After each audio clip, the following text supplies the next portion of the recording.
नमस्कार, स्वागत है आप सभी का इंडिया न्यूज उत्तर प्रदेश उत्तराखंड में। मैं हूं आपके साथ शावनी पटनायक। बुलेटिन की शुरुआत करेंगे फटाफट अंदाज में। सीएम योगी का मुंबई का 2 दिवसीय दौरा। कल लखनऊ नगर निगम के बॉन्ड की लिस्टिंग कार्यक्रम में होंगे शामिल। प्रदेश में निवेश के लिए उद्योगपतियों से करेंगे बैठक। किसानों के प्रदर्शन के बीच सपा अध्यक्ष अखिलेश यादव ने ट्वीट कर सरकार पर हमला बोला है। अखिलेश यादव ने कहा है कि कृषि कानून की आड़ में जमीन हड़पने का षड्यंत्र। हम किसान भाइयों के साथ हमेशा की तरह संघर्षरत रहेंगे। किसानों के प्रदर्शन को लेकर राहुल गांधी ने ट्वीट कर कहा है कि अन्नदाता सड़कों मैदानों में धरना दे रहे हैं और सरकार टीवी पर झूठी भाषण दे रहे हैं। साथ ही कहा कि किसान की मेहनत का हम सब पर कर्ज। राहुल गांधी ने कहा है कि किसानों का कर्ज उन्हें न्याय और हक देकर ही उतरेगा, ना ही उन्हें धुतकार कर, लाठियां मारकर और आंसू गैस चलाकर। जागिए, अहंकार की कुर्सी से उतरकर सोचिए और किसान का अधिकार दीजिए। नए कृषि कानून को लेकर किसान लगातार गाजियाबाद दिल्ली सीमा यूपी गेट पर कई दिनों से लगातार धरने पर बैठे हैं। आजाद समाज पार्टी के राष्ट्रीय अध्यक्ष और भीम आर्मी के संस्थापक चंद्रशेखर किसानों के समर्थन में यूपी गेट पहुंचे। नए कृषि कानूनों को लेकर यूपी, हरियाणा और पंजाब के किसानों ने दिल्ली घेर रखी है। किसानों का कहना है कि धान और गेहूं समर्थन मूल्य से कम दाम पर खरीद रहे हैं। बकाया गन्ना भुगतान, पराली जलाने पर मुकदमे समेत कई दिक्कतों से किसान जूझ रहे हैं। नए किसान कानून को लेकर भारतीय किसान यूनियन भानु ने ऐलान किया है कि वो नोएडा दिल्ली जोड़ने वाले 14A बॉर्डर पर हजारों किसानों के साथ प्रदर्शन करेंगे।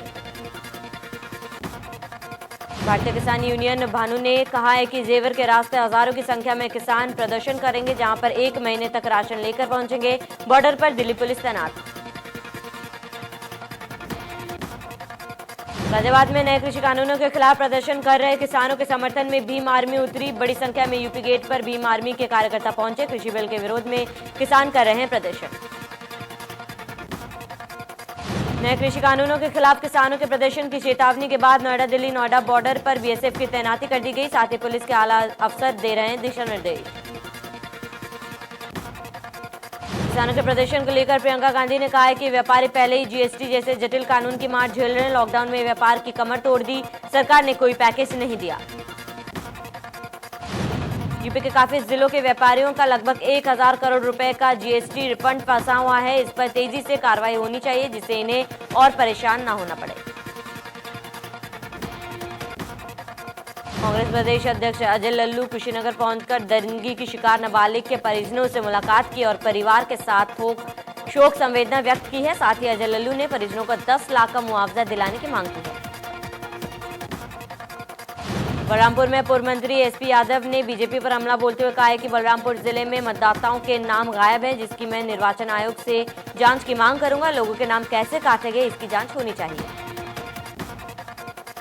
झांसी के मोहरानीपुर कोतवाली क्षेत्र में एक महिला पुलिस से छेड़खानी की शिकायत की थी। शिकायत करने पर आरोपी युवक ने महिला की मोहरानीपुर तहसील परिसर में जमकर पिटाई की। युवक की गुंडे का वीडियो सोशल मीडिया में वायरल। मैनपुरी में चुनाव प्रक्रिया के दौरान पोलिंग बूथ के पास फायरिंग हुई। पर्ची बांटने के विवाद के बाद 4 से 5 राउंड फायरिंग की गई। पुलिस ने फायरिंग करने वाले युवक की बाइक को कब्जे में लिया है। लखनऊ में विधान परिषद के चुनाव कुल 24 प्रत्याशी अपनी किस्मत आजमा रहे हैं। पूरी 11 सीटों पर चुनाव अलग अलग जगहों पर मतदान केंद्रों का मतदाताओं ने कोविड-19 की गाइडलाइन का भी पालन किया है। शामली के झिंझाना थाना क्षेत्र में विवाहित महिला के ससुरालियों ने बंधक बनाया। महिला ने पुलिस से न्याय की गुहार लगाई। बरेली की डिस्ट्रिक्ट कोर्ट में डिस्पेंसरी का उद्घाटन किया गया, जिसका उद्देश्य कोर्ट परिसर में बीमार होने वाले लोगों को तुरंत इलाज मिले। डिस्पेंसरी में हर समय एक डॉक्टर मौजूद रहेगा। बलरामपुर में कोतवाली नगर क्षेत्र में एक चक्की की दुकान में काम कर रहे मजदूर की पट्टे से फंसकर मौत हो गई। पुलिस ने शव को कब्जे में लेकर कार्रवाई में जुटी है। अलीगढ़ पुलिस विश्वविद्यालय के गौरवशाली 100 साल पूरे होने पर कोरोना संक्रमण के चलते कोई भव्य आयोजन नहीं किया गया। उत्तराखंड में कोरोना संक्रमण के बढ़ते मामले को लेकर सरकार ने जारी की नई गाइडलाइन, जिसके बाद जिला प्रशासन ने कोरोना संक्रमण से निपटने के लिए सरकार द्वारा जारी नई गाइडलाइन का सख्ती से पालन करना शुरू कर दिया है। अमेठी के पीपरपुर थाना क्षेत्र के पटकोली रामचंद्रपुर में पेड़ से लटकता युवक का शव मिला है। वहीं घटना की सूचना परिजनों ने पुलिस को दी। मौके पर पहुंची पुलिस ने हत्या की आशंका जताते हुए जांच में जुटी है। कानपुर देहात में बदमाशों ने व्यापारी को घर में घुसकर गोली मार दी। गोली लगने से गंभीर रूप से घायल व्यापारी को अस्पताल में भर्ती कराया गया। वहीं घटना के बाद गांव में हड़कंप मच गया। सूचना पर पहुंचे पुलिस बदमाशों की तलाश में जुटी है। एमएलसी चुनाव में निर्वाचन विभाग की बड़ी लापरवाही सामने आई है। भारी मात्रा में फेंके हुए मिले निर्वाचन कार्ड। चारबाग स्टेशन के पास मिले तकरीबन 1000 वोटर कार्ड।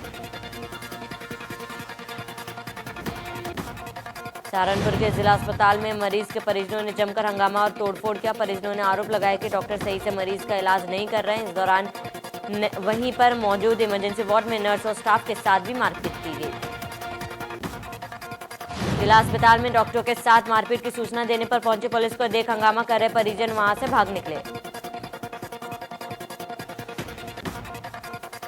यूपी फुटबॉल संघ के अध्यक्ष डॉक्टर संजय सिंह ने वाराणसी में हुई संघ की बैठक को अवैध करार दिया है। उन्होंने कहा है कि सूत्रों से पता चला है कि ऑल इंडिया फुटबॉल फेडरेशन की ओर से मना करने के बावजूद यूपी फुटबॉल संघ की वाराणसी में बैठक की गई। एआईएफएफ ने बीते 27 नवंबर को पत्र जारी कर कहा था कि 29 नवंबर को होने वाली बैठक बिना संघ अध्यक्ष की अनुमति से हो रही है। यह यूपी फुटबॉल संघ के नियमों के विरुद्ध है, इसीलिए फेडरेशन ने कोई भी पर्यवेक्षक नियुक्त नहीं किया। गोंडा के छपिया थाना क्षेत्र के सिंगारघाट पेट्रोल पंप के पास कार ने बाइक सवार को टक्कर मार दी। हालांकि हादसे में किसी तरह की हताहत नहीं हुई। हेलमेट की वजह से युवक की जान बची। बिजनौर के दारागंज इलाके में 8 साल की मासूम बच्ची के साथ युवक ने दुष्कर्म की घटना को अंजाम दिया। घटना के बाद परिजनों ने आरोपी को पकड़कर पुलिस के हवाले कर दिया। इस मामले में एसपी बिजनौर का कहना है कि तहरीर के आधार पर पोस्को एक्ट में अभियोग पंजीकृत कर कार्रवाई की जा रही है। बच्ची को मेडिकल परीक्षण के लिए अस्पताल भेज दिया गया। मुरादाबाद के जयंतीपुर चौकी क्षेत्र में उस समय हड़कंप मच गया जब चौकी से चंद कदम की दूरी पर एक पति ने अपने परिवार के साथ गर्भवती महिला की जमकर पिटाई कर दी। पिटाई का वीडियो सोशल मीडिया में वायरल। पीड़िता ने इंसाफ के लिए पुलिस से गुहार लगाई है। पुलिस ने पति और उसके परिवार के खिलाफ मुकदमा दर्ज कर लिया है, लेकिन अभी तक कोई भी कार्रवाई नहीं की गई। नोएडा एक्सप्रेसवे पर युवक बाइक पर खुलेआम जानलेवा स्टंट कर रहे हैं। वहीं युवक का स्टंट करते वीडियो सोशल मीडिया पर वायरल हो गया। आगरा में शराब पीने के दौरान दोस्त की गोली मारकर हत्या कर दी गई। वहीं गोली लगने से घायल दोस्त को अस्पताल में भर्ती कराया गया, जहां पर डॉक्टर ने उसे मृत घोषित कर दिया। इटावा के बड़पुरा थाना क्षेत्र के सुनवारा गांव में तेज रफ्तार डंपर ने 4 लोगों को कुचल दिया। इस हादसे में 2 बच्चों की मौत हो गई जबकि 2 लोग घायल। गुना में पुलिस के सामने दबंगों ने मेला देखने गए युवक को जमकर पीटा। वहीं पर मौजूद पुलिस कार्रवाई के बजाय दबंगों की मान मनोबल करती रही। दबंगे व अभद्रता का वीडियो सोशल मीडिया में वायरल।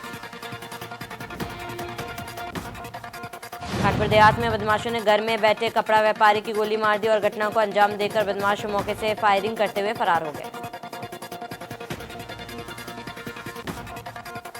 बिजनौर में अज्ञात बदमाशों ने बुजुर्ग की गोली मारकर हत्या कर दी। सूचना पाकर मौके पर पहुंचे पुलिस शव को कब्जे में लेकर जांच में जुटी है। राजधानी दिल्ली से सटे नोएडा के जीआईपी मॉल में एरोप्लेन के अंदर रेस्टोरेंट की शुरुआत की जा रही है। प्लेन के अंदर रेस्टोरेंट कॉन्सेप्ट अपने आप में नायाब है।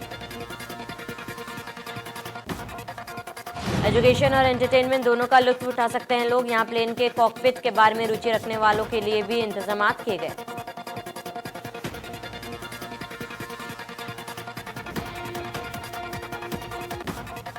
आगरा में अमित शाह का भतीजा बनकर विधायक से 40,000 रुपए ठगने की कोशिश की गई। पुलिस ने जालसाज को मौके से गिरफ्तार किया। पुणे में नगर पालिका में 30 करोड़ 50 लाख का पीएफ घोटाला। लिपिक ने व्यक्तिगत खाते में ट्रांसफर किए पैसे। ईओ और पालिका चेयरमैन पर मिलीभगत का आरोप। देवरिया में बेरोजगार युवकों को विदेश भेजने के नाम पर लाखों रुपए की ठगी की गई। 50 से ज्यादा बेरोजगार युवक ठगी के शिकार हुए। सुल्तानपुर के कादीपुर कोतवाली क्षेत्र में हर्ष फायरिंग का वीडियो सोशल मीडिया में वायरल हुआ। वायरल वीडियो के आधार पर पुलिस ने आरोपी के खिलाफ मुकदमा दर्ज किया है। हमीरपुर के सदर कोतवाली इलाके में सपा युवजन सभा के जिलाध्यक्ष ने खुद को मारी गोली। गोली लगने से जिलाध्यक्ष की मौके पर ही मौत हो गई। पुलिस मामले की जांच में जुटी है। गाजियाबाद के थाना सिहानी गेट थाना इलाके में युवक ने फांसी लगाकर आत्महत्या कर ली। मौके पर पहुंच पुलिस ने शव को कब्जे में लेकर पोस्टमार्टम के लिए भेजा। गोंडा के थाना छपिया क्षेत्र में बाइक सवार 2 युवकों को कार ने मारी टक्कर। दोनों को गंभीर हालत में अस्पताल में किया गया भर्ती। लखनऊ में नगराम पुलिस ने 2 शातिर चोरों को गिरफ्तार कर जेल भेजा है। पकड़े गए आरोपियों से पूछताछ में चोरी की 4 घटनाओं का खुलासा हुआ। सिद्धार्थनगर में पुलिस को बड़ी कामयाबी हाथ लगी है। पुलिस और एसओजी की संयुक्त टीम ने 3 शातिर चोरों को चोरी के माल के साथ गिरफ्तार किया है।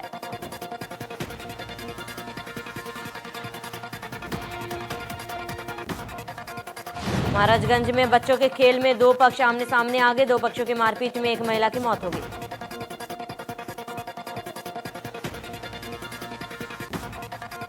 मुरादाबाद के थाना सिविल लाइन क्षेत्र में कर्मचारी की फैक्ट्री की मशीनों पर लगी चेन में फंसने से मौत हो गई। मौके पर पहुंची पुलिस ने शव को पोस्टमार्टम के लिए भेजा। औरैया के अछलदा थाना क्षेत्र में शादी समारोह के कार्यक्रम में खेल रहे बच्चों के ऊपर कच्ची दीवार गिर गई, जिसमें 3 बच्चे दब गए। सूचना पर पहुंची पुलिस ने बच्चों को बाहर निकाला। हादसे में एक बच्चे की मौत। कौशाम्बी में रेलवे ट्रैक पर बाइक छोड़कर भागा युवक। टक्कर के बाद ट्रेन में फंसी बाइक। घसीटने से बाइक में लगी आग। गैस कटर से काटकर बाइक को बाहर निकाला। गाजियाबाद में समरकूल फैक्ट्री में भीषण आग लगी। सूचना के बाद पहुंची फायर ब्रिगेड की कई गाड़ियों ने कड़ी मशक्कत के बाद आग पर पाया काबू। उन्नाव में माखी कांड की पीड़िता के वकील की मौत। सीबीआई ने महेंद्र सिंह को भी बनाया था गवाह। रायबरेली में सड़क हादसे में गंभीर रूप से हुए थे घायल। सड़क हादसे में वकील के मल्टी ऑर्गन डैमेज हो गए थे। एम्स में इलाज के बाद 1 साल से घर पर ही ऑन बेड थे। तबियत बिगड़ने पर जिला अस्पताल में हुई मौत। बिजनौर में चोरों के हौसले बुलंद। दुकान का शटर तोड़कर 50 लाख की चोरी की वारदात को दिया अंजाम। सूचना के बाद मौके पर पहुंची पुलिस।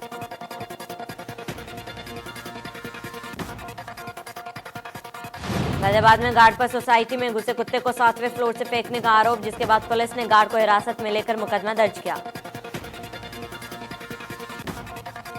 बहराइच के मटेरा थाना इलाके में 2 गाड़ियों की आमने सामने टक्कर हो गई। हादसे में 2 लोगों की मौत हो गई, जबकि 4 लोग गंभीर रूप से घायल। गाजियाबाद के लोनी थाना इलाके में चलती कार में लगी आग। गाड़ी सवार 2 लोगों ने कूदकर बचाई अपनी जान। वहीं सूचना पर पहुंची फायर ब्रिगेड ने आग पर काबू पाया। नोएडा के सेक्टर 24 इलाके में पुलिस और बदमाशों के बीच मुठभेड़ में 2 बदमाशों को गोली लगी, जिसके बाद घायल बदमाशों को अस्पताल में भर्ती कराया। गोंडा के दानापुर थाना इलाके में बाइक के शोरूम में 1.20 लाख की चोरी। पिछला दरवाजा तोड़ के शोरूम के भीतर घुसे थे चोर, जिसके बाद लैपटॉप, मोबाइल पार्ट समेत कैश लेकर फरार। बीजेपी अध्यक्ष जेपी नड्डा 4 दिसंबर को हरिद्वार 4 दिवसीय दौरे पर पहुंचेंगे, जहां पर गंगा पूजन करेंगे। उसके बाद संतों के साथ भेंट भी करेंगे। पौड़ी पहुंचे गढ़वाल सांसद तीरथ सिंह रावत ने निर्माणाधीन कंडोलिया पार्क का निरीक्षण किया और इस पार्क को पर्यटकों और स्थानीय लोगों के लिए बड़ी सौगात बताई। सांसद तीरथ सिंह रावत ने कहा है कि बच्चों के मनोरंजन का ख्याल रखकर पार्क को बनाया गया है, जबकि बड़े बुजुर्गों के लिए भी शाम बेहतर बीते, इसके लिए सांस्कृतिक मनोरंजन हॉल का भी निर्माण किया गया। उत्तराखंड में बाहरी राज्यों से आने वाले सभी पर्यटकों का बॉर्डरों पर कोरोना की जांच शुरू कर दी गई। बॉर्डरों में कोरोना की जांच होने के बाद प्रदेश में पर्यटकों की भारी कमी देखने को मिली। गढ़वाल मंडल आयुक्त रविनाश रमन ने मेला नियंत्रण भवन में कुंभ 2021 में होने वाले स्थायी और अस्थायी कार्यों की समीक्षा बैठक ली। उन्होंने अधिकारियों को निर्देश देते हुए कहा कि निर्धारित लक्ष्य के अनुसार कार्य पूर्ण करें। देहरादून में एनएसयूआई के कार्यकर्ताओं ने उच्च शिक्षा मंत्री धन सिंह रावत के आवास का घेराव किया। नाराज प्रदर्शनकारियों ने सड़क पर बैठकर सरकार के खिलाफ नारेबाजी की। आईआईटी रुड़की ने दीक्षांत समारोह 2020 का वर्चुअल आयोजन किया गया। दीक्षांत समारोह के 20वें संस्करण में बतौर मुख्य अतिथि हैप्पीएस्ट माइंड्स टेक्नोलॉजी के कार्यकारी अध्यक्ष और आईआईटी रुड़की के प्रतिष्ठित पूर्व छात्र पुरस्कार से सम्मानित अशोक सूटा ने शिरकत किया। बढ़ते कोरोना को लेकर कोटद्वार में पुलिस ने एनसीसी कैडेट्स के साथ मिलकर मास्क पहनने की अनिवार्यता को लेकर जन जागरूकता रैली निकाली। रुड़की और उसके पास के क्षेत्र में भूकंप के तीव्र झटके महसूस किए गए। भूकंप के झटके महसूस होने पर आनन फानन में लोग अपने घरों से बाहर निकले। बासपुर के गांव मनी मुंडिया में बीते दिनों पुलिस की हुई मुठभेड़ में एक नया मोड़ निकलकर सामने आया है, जहां पुलिस द्वारा पकड़े गए आरोपियों के परिजनों ने पुलिस पर महिला के साथ मारपीट और बुजुर्ग की टांग तोड़ने का आरोप लगाया।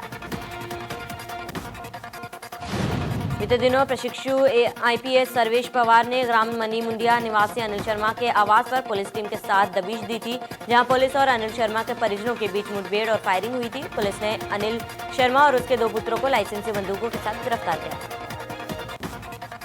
चमोली में विष्णुप्रयाग के पास नरबख्शी बाघ पिंजरे में कैद कर लिया गया है। नरबख्शी बाघ 2 लोगों को अपना शिकार बना चुका है। नरबख्शी बाघ के पकड़े जाने के बाद वन विभाग सहित ग्रामीणों में राहत। टिहरी बांध की झील के ऊपर बना डोबरा चांठी पुल पर जगमगाती फासाइड लाइट को देखने के लिए भारी तादाद में पर्यटक उमड़ रहे हैं, लेकिन डोबरा चांठी पुल प्रबंधन और पुलिस प्रशासन लोक निर्माण विभाग की लापरवाही पर्यटकों की जान पर बनी है। मुख्यमंत्री त्रिवेंद्र सिंह रावत हरिद्वार पहुंचे। हरिपुर कला के राघव कुटीर में भारत माता मंदिर के संस्थापक स्वामी सत्यमित्रानंद गिरी की समाधि मंदिर का शिलान्यास और स्मृति कक्षा का लोकार्पण किया। देहरादून में डीजीपी अशोक कुमार ने प्रेस कॉन्फ्रेंस करके अपनी प्राथमिकताएं बताई, साथ ही पुलिसकर्मियों के लिए एक सर्कुलर जारी किया। अच्छी पुलिस व्यवस्था हो, लोगों के सहयोग से लोगों के साथ मिलकर की जाए।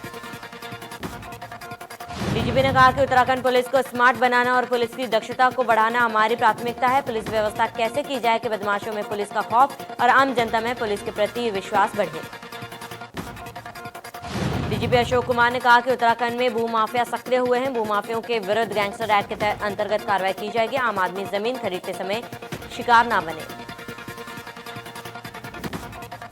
हल्द्वानी में राजकीय मेडिकल कॉलेज में कार्यरत पीजी डॉक्टरों ने एक बार फिर से अनिश्चितकालीन हड़ताल की है। 1 दिसंबर से अस्पताल में जहां सभी प्रकार की ओपीडी खोले जाने का निर्णय लिया गया था, उससे ठीक पहले पीजी डॉक्टर पूर्ण वेतन की मांग को लेकर हड़ताल पर हैं।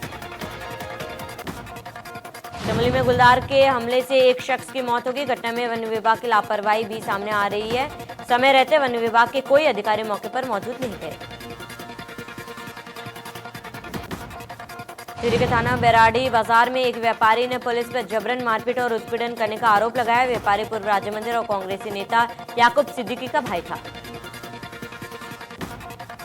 याकूब सिद्दीकी की ओर से पुलिस की गुंडागर्दी को लेकर कलेक्ट्रेट में धरना प्रदर्शन शुरू कर दिया गया है और पुलिस पर अल्पसंख्यकों के उत्पीड़न का आरोप लगाया है।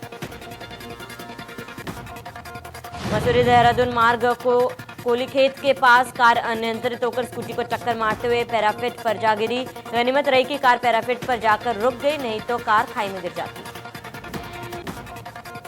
पहाड़ों की रानी मसूरी में कोरोना संक्रमण लगातार पैर पसार रहा है। मसूरी शहर में 3 कोरोना संक्रमित मरीज मिले हैं।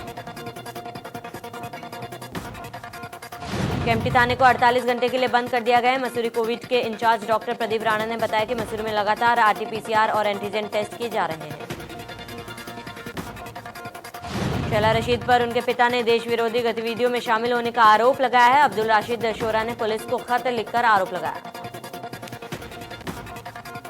शैला राशिद के पिता अब्दुल का कहना है कि शैला ने अमेरिका जाने के बाद एक पार्टी बनाई है। उस पार्टी का सारा फंड इंटरनेशनल फोर्स से आ रहा है। कोई राष्ट्र पार्टी उन्हें फंड नहीं देगा। देश में कोरोना का कहर लगातार जारी। 24 घंटे में 31,000 कोरोना संक्रमित मिले। देश में कोरोना संक्रमितों की संख्या 94,63,000 के पार।